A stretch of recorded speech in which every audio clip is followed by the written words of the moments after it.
Alright, so this is not turned into a paranormal channel, okay? So you want to be ghost hunters, that's not what this is. It's absolutely not. This is from a trip we took a few years ago to Dallas, Texas, about 2013, right in there. Me and 3 friends of mine. There we are, it's Tommy, Scott, Sam, and that's me in the black. So we get there a few days early, decided to do some sightseeing. We decided to go visit the JFK site, JFK assassination site.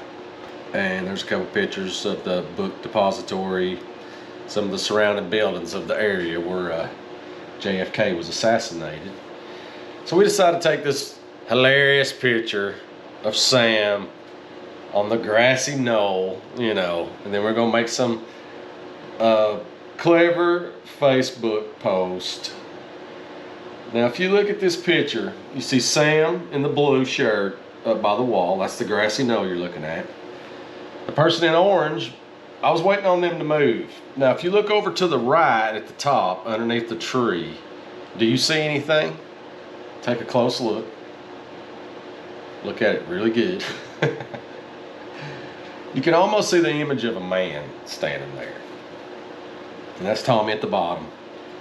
So I'm waiting on this person in orange to get out of frame. You know, 2 seconds later, they move out of frame, and I snap this photo. So now you just see Sam in the picture, and if you look over to the right side of the picture, what do you see?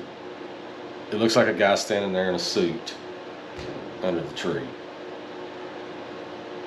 There was no one around in a suit. I'm 99.9% sure. So when I snapped that photo, I didn't think anybody was in the picture.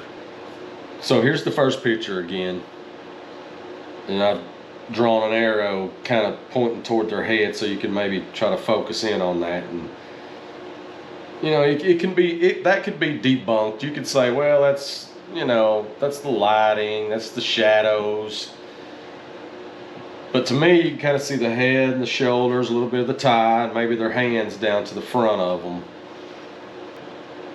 You know, to me, it looks like an image of a person, I think.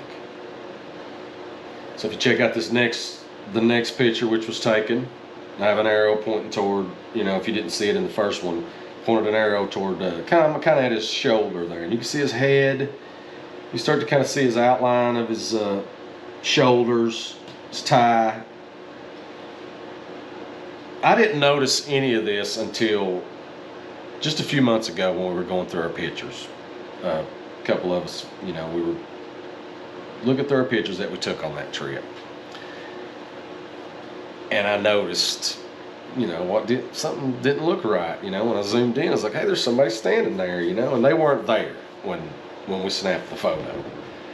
So here, I zoomed in on these for you and circled the first image.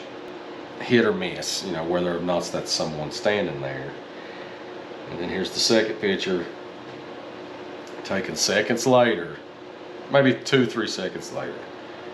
Zoomed in for you, get a good look at it. You know, you can see the head, the shoulders, you know, the white shirt, the tie. I mean, it all comes, all suddenly it's clear of what that is. That's a person standing there. And you know, if you look back at old pictures of that time period, that's the color scheme of the suits mainly worn. You know, they wore the navy blue jackets, white shirt, tie, gray pants. I've done a little Google searching, you know, and there's you know, there's been some ghost sightings at the book depository, and you know, it's supposedly haunted right there. Here's a photo of a couple Dallas Cowboys cheerleaders, because why wouldn't you have 2 Dallas Cowboys cheerleaders in your video? You know, why not? I think I caught a ghost on camera. You know, all jokes aside, I think I caught something, because I'm 100% positive there was no one standing around. I did not see anybody in a suit. Most people were wearing, you know, their street clothes. There was a couple of tour guides, but they weren't wearing suits. They were wearing like almost park ranger uniforms. It's kind of creepy. Hope you like my video. Let me know if you think that's a ghost. See ya.